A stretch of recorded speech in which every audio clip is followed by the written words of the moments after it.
ci jamono ji nga xamante ne yonent bi sallallahu alayhi wa sallam mi ngi ci màkkaan boobu nag dafay yónni benn saxaaba buy wuyoo ci turu Ousmane ibnu Affan bi mu ko yónnee Ousmane dem ci saxaaba yi pour wax leen ne yonent bi li ko tax a jóg nekkul di xeex mais benn objectif la am muy dugg ci màkkatal mukarrama daal di fay amal benn umra. coow dafay bari rek waaye lii dafay wéy di des ci histoire Sénégal. jërë ngeen jëf Ousmane Sonko ak Bassirou Diomaye Faye yi génn démb kaso ñoom lay journal yi xëy tey génne ci seen xëtu njëkk source soit tuddee ko ndamal gatsa mi ngi ñuy wax ne loi d'amnistie bi moo fa jaar ba génne leen ci kaso bi. Sénégal yàgg naa xam bés bu nekk jaar na fi xeetu jaloore bu nekk am na fi mu nekk ay jaloore yoo xamante ne nag dañ koy nettali de génération en génération baay di ko nettali doomam doom di ko nettali sëtam léeg-léeg nag li ciy sedd xol mooy boo koy nettali ne man ci laa bokkoon ñi doon xeex maa ci jiitu woon.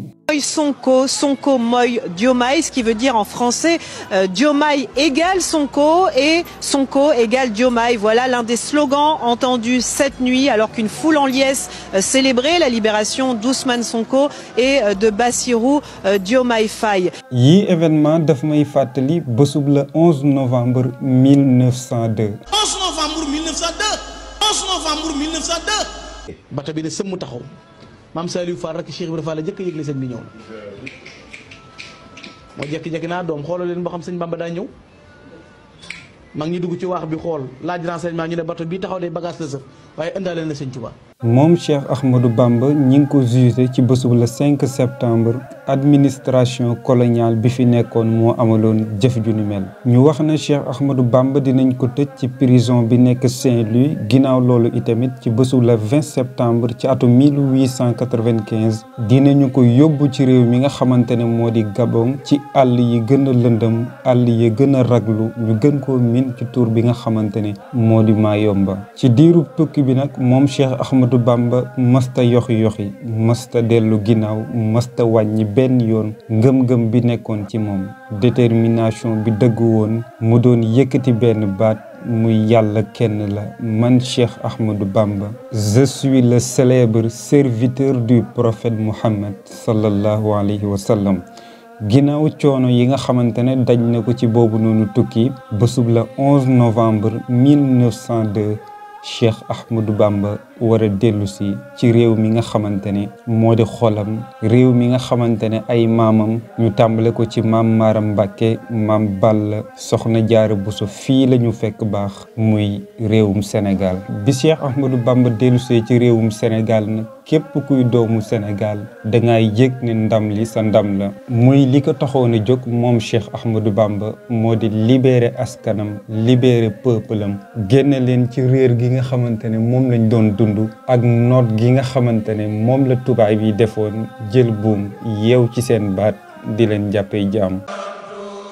Serigne Touba kenn ku ko kennal bu kennal la bëgg a gën foo la mu daj fa la fa gën sant Serigne Touba.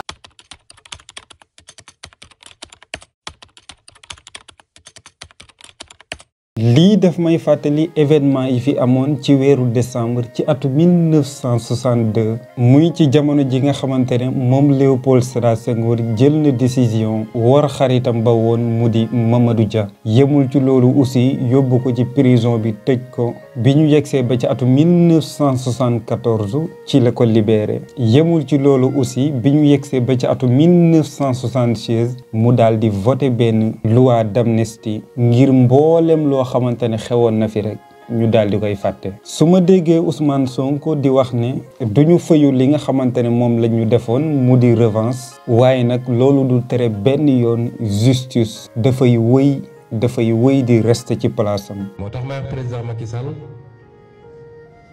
que bu ñu génnee ci élection bi affaire bi jaxasoo demam du yomb. bu ñu fàttalikoo bu baax a baax moom Mamadou Dia kàddu yii la ñu bàyyi loon. En ayant de haine contre personne. Et c'est la raison pour laquelle, quand j'ai été gracié par Senghor, quand je suis arrivé, je me suis dit, maintenant, nous nous oublions tout, nous nous embrassons. Ça a été mon geste. je pense que ne ñun ñëpp dégg nañ ko mu di traité de Hudaybiya bi nga xamante ne moom Ousmane Sonko évoqué na ko. bien sûr bu ñu demee ci langue arabe ñi ngi ko gën a miinee ci tur bi nga xamante ne moo di sulhul Hudaybiya. ba waxtaan am keroog ci Hudaybiya yonent bi saa salaam takk ay jëleem ak fasam ne namm naa Madina namm naa Makka dañuy aji ñëw ba tiim Makka ba di gis les premiers bâtiments ci benn gox gu ñuy wax Hudaybiya yéefar yi takk arme ne leen su ngeen duggee ñu faagaagal leen mu nangu signé pacte boo xam ne moo ko jural 10 ans dakal mi mu defaru ci defar ci armeem defar ci société am ba keroog bi mu jubloo ci Makka mu ngi woon ci jiite armée bu mat 10 000 personnes te guerre amul fi mu ne nag guerre du am bu soobee yàlla. traité de Hudaybiya wala sax sulhul Hudaybiya dafa nekk benn traité boo xamante ne ñi ngi ko signé woon exactement ci atum 628 juróom benn at ginnaaw bi yonent bi sallallahu alayhi wa sallam jógee Makkatal Mukarrama dem ci Medinatul Munawwara bi nga xamante ne yegg si nañ ba ci 6e année bi ci mois de Zulhida moom yonent bi sallallahu alayhi wa sallam dafa décidé ànd ak ci lu toll ci 700 hommes maanaam juróom-ñaari téeméeri saxaaba ngir dem Makkatal Mukarrama daal di fay amal benn umra bi nga xamante ne yonent bi yegg na ci makkaan bii ni di wuyoo ci turu Usfaan dafa fekk benn waay dafa dajeek benn waay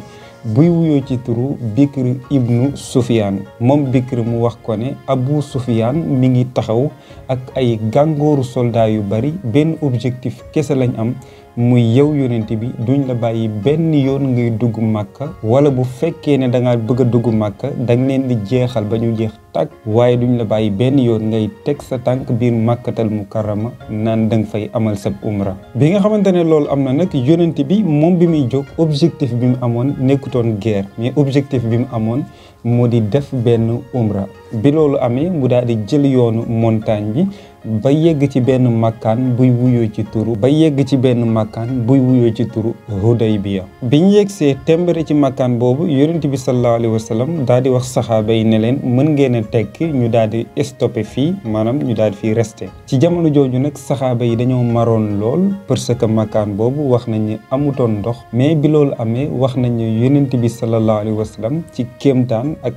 barke bi nga xamante ne suñu borom defoon na ko ci moom dafa yëkkati benn xeej daal di koy jéqi bi mu ko jéqee rek ndox daal di commencé di ball ba wax nañ ne mboolem saxaaba boo xamante ne maroon nga ci yoon boobu rek suñ borom daf laa defal tawfeex nga barkeelu ci ndox moomu nga xamante ne yonent bi sallallahu alayhi wa sallam moo ko ballaloon ci jamono ji nga xamante ne yonent bi sallallahu alayhi wa sallam mi ngi ci màkkaan boobu nag dafay yónni benn saxaaba buy wuyoo ci turu Ousmane ibnu Affan bi mu ko yónnee Ousmane dem ci saxaaba yi pour wax leen ne yonent bi li ko tax a jóg nekkul di xeex mais benn objectif la am muy dugg ci Makkatal Mukarrama daal di fay amal benn umra loolu nag terewul itamit waa Xuraysh si ñoom itamit yónnee nañ ay ndaw ci yonent bi sallallahu alayhi wa sallam pour wax ko ne duñu accepter benn yoon ngay teg sa tànk ci Makkatal Mukarrama yow ak saxaaba yi nga xamante ne ñoo nekk ci sa ginnaaw rax ci dolli itamit ci jamono jooju dafa tombe woon ak période bi nga xamante ne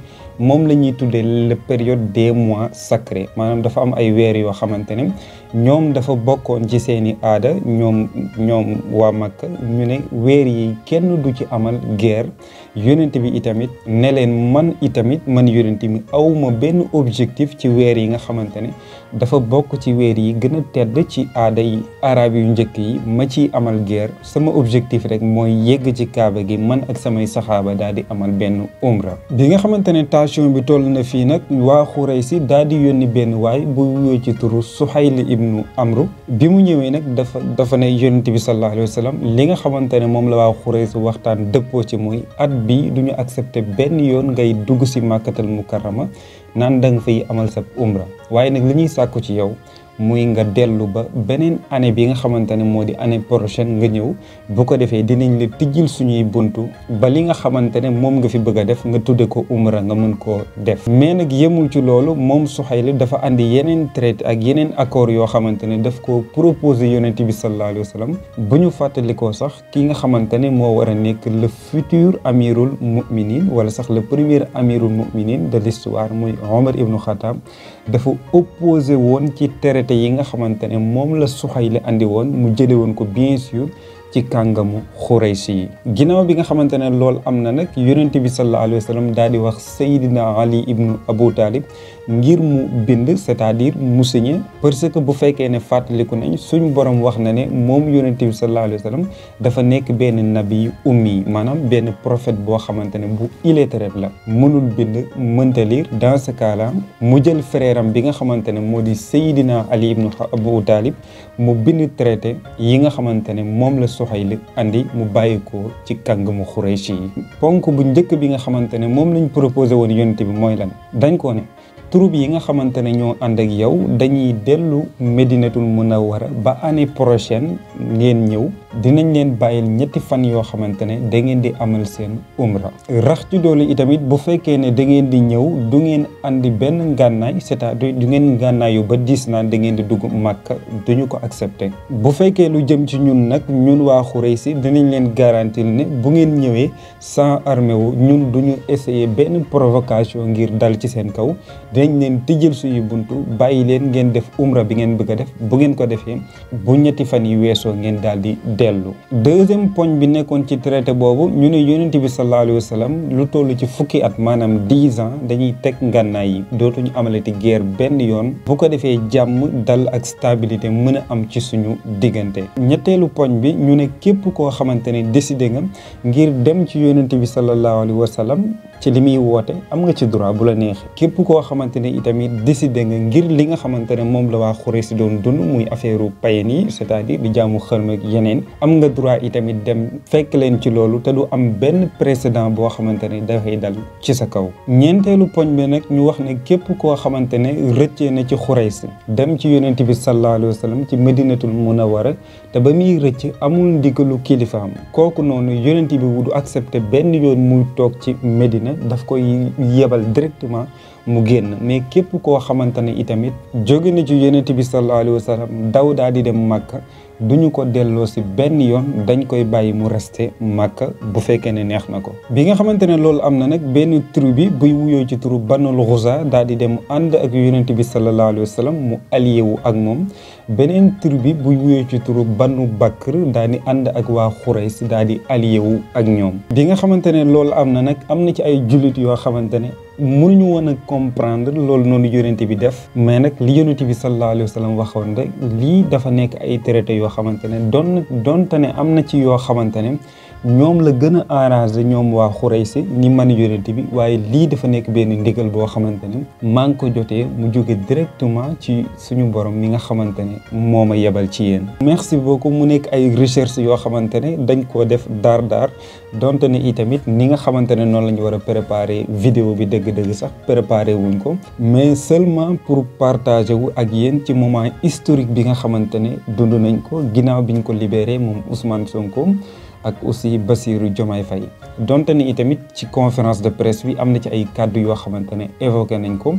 duma leen ci waxagum dara nag mais dina ci am yeneen vidéo yoo xamante ne mooy gën a yaatu incha allahu taala. merci beaucoup yow mi nga xamante ne seetaan nga vidéo bi tey moom dama kontaan personnellement rawatina démb bi nga xamante ne